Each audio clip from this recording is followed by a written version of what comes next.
Comfortable friar, where is my lord? I do remember well where I should be, and there I am. Where is my Romeo? I hear some noise. Lady, come from that nest of death, contagion, and unnatural sleep. A greater power than we can contradict hath thwarted our intents.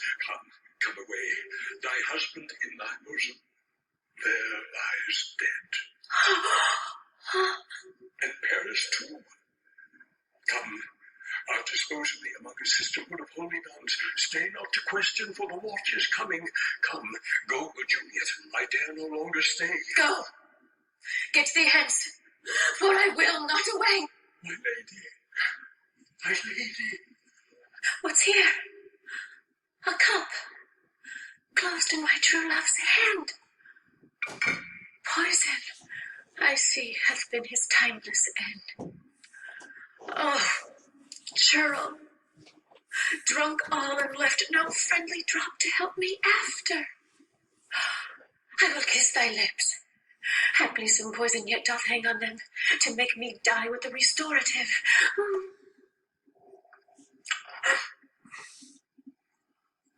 Oh, thy lips are warm. Lady boy, which way? This way, sir. Yea, noise. Then I'll be brief.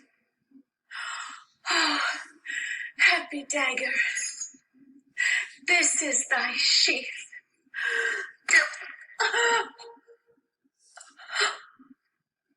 There rest, and let me die. This is the place, sir. There, where the torch doth burn.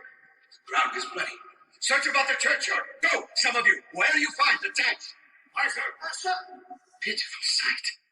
Here lies the county slain, Juliet bleeding, warm, and newly dead, who here hath lain these 2 days buried. Go! Tell the prince, run to the Capulets! Raise up the Montague, some others! Search! We see the ground whereon these woes do lie, but the true ground of all these piteous woes we cannot without circumstance descry. Chief, sir, here's Romeo's man Balthazar, sir. We found him in the churchyard, and hold him in safety till the prince come hither. Oh, sir, I pray you. And a friar that trembles, sighs, and weeps. We took this mattock and a spade from him as he was coming from this churchyard side. A great suspicion. Stay the friar, too. Prince Escalus, sir, and my lord Capulet, too. Bring me to this sight. My sovereign prince. What misadventure is so early up that calls our person from our morning rest? What should it be that they so shriek abroad? The people in the street cry Romeo, some Juliet, and some Paris, and all run with open outcry toward our monument. What fear is this that startles in our ears? Sovereign, here lies the county Paris slain, and Romeo dead, and Juliet dead before, warm and new killed.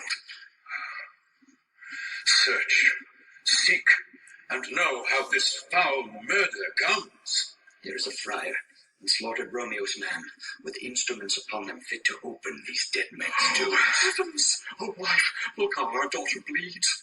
This dagger hath mistaken, for lo, his sheath is empty on the back of Montague, and it missheathed in my daughter's bosom. The sight of death is as a bell that warns my old age to a sepulchre. My sovereign. Come, Montague, for thou art early up to see thy son and heir more early down. Alas, my liege, my wife is dead tonight. Grief of my son's exile hath stopped her breath. What further woe conspires against mine age? Look, and thou shalt see. Oh, thou untaught, what manners is in this, to press before thy father to a grave? Seal up the mouth of outrage for a while, till we can clear these ambiguities, and know their spring, their head, their true descent. And then will I be general of your woes, and lead you even to death. Meanwhile forbear, and let mischance be slave to patience. Bring forth the parties of suspicion. I am the greatest able to do least, yet most suspected as the time and place doth make against me of this direful murder. And here I stand, both to impeach and purge, myself condemned and myself excused. Then say at once what thou dost know in this. I will be brief, for my short date of breath is not so long as is a tedious tale. Romeo, there dead, was husband to that Juliet, and she there dead, that Romeo's faithful wife. I married them, and their stolen marriage day was Tybalt's doomsday, whose untimely death banished the new-made bridegroom from this city, for whom, and not for Tybalt, Juliet pined. You, Lord Capulet, to remove that siege of grief from her, betrothed and would have married her perforce to County Paris. Then comes she to me, and with wild looks bid me devise some mean to rid her from this second marriage, or in my cell there would she kill herself. Then gave I her, so tutored in my art, a sleeping potion, which so took effect as I intended, for it brought on her the form of death. Meantime I writ to Romeo that he should hither come as this dire night to help to take her from her borrowed grave, being the time the potion's force should cease.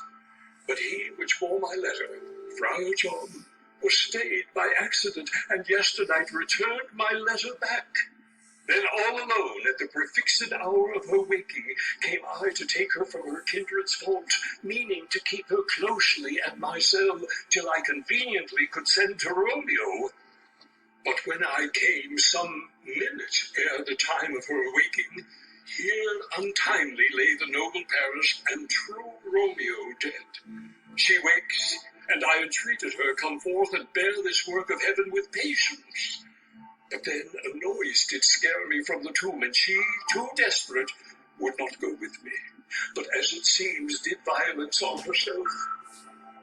All this I know, and to the marriage her nurse is privy. And if aught in this miscarried by my fault, let my own life be sacrificed some hour before his time unto the rigor of the severest law. We still have known thee for a holy man. Where's Romeo's man? What can he say in this? Sire, I brought my master news of Juliet's death, and then in post he came from Mantua to this same place, to this same monument. This letter he early bid me give his father, and threatened me with death, going in the vault if I departed not, and left him there. Give me the letter, I will look on it. Where is the county's page that raised the watch? Here, sir. Sirrah, what made your master in this place? He came with flowers to strew his lady's grave, and bid me stand aloof, and so I did. Anon comes one with light to ope the tomb, and by my master drew on him, and then I ran away to call the watch. This letter doth make good the friar's words, their course of love, the tidings of her death.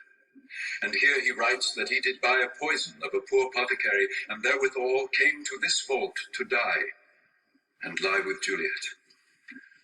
Where be these enemies? Capulet, Montague, see what a scourge is laid upon your hate, that heaven finds means to kill your joys with love. And I, for winking at you, discords too, have lost a brace of kinsmen. All are punished. O brother Montague, give me thy hand. This is my daughter's jointure, for no more can I demand. But I can give thee more, for I will raise her statue in pure gold, that whilst Verona by that name is known, there shall no figure at such rate be set as that of true and faithful Juliet. As rich shall Romeo's by his ladies lie, poor sacrifices of our enmity. A glooming peace this morning with it brings. The sun for sorrow will not show his head. Go hence to have more talk of these sad things. Some shall be pardoned, and some punished. For never was a story of more woe than this of Juliet.